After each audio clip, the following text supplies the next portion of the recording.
three main things I realized from reading this book.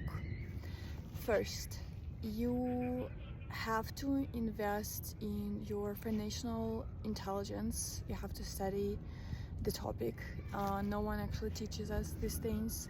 You have to invest in assets opposite the liabilities. I'll explain what's the difference.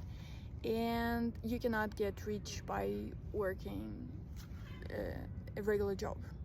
So the first thing he actually explains is that how he had a poor dad and rich dad, and his poor dad always said that you have to study, you have to work hard, and this is how you're gonna go through life, and this is his success advice basically.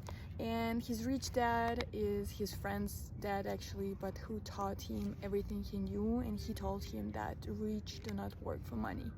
And the guy actually switched like many jobs and just with the purpose of learning new things so that he can use this knowledge into investing and finding ways for himself.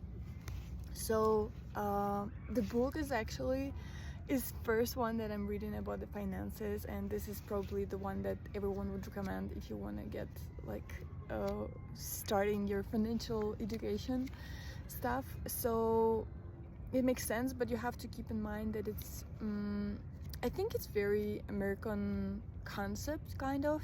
It talks about stocks and bonds, credit scores, high prices for education, stuff like that, and how the mentality of Americans are that you can buy a lot of things with your credit card and then you are in debt and you have to pay off, right? So I grew up in the Eastern Europe, in Belarus. It's not that popular. We are used to live out of our normal salary income.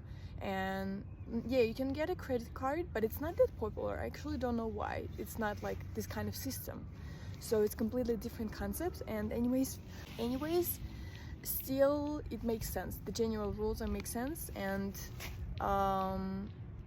different between the asset and liabilities are that asset is something that gives you money, ideally when you don't have to even be present there, right? It's like stocks, bonds, maybe invested in some kind of business that gives you money, real estate where you don't have to be present there, stuff like that.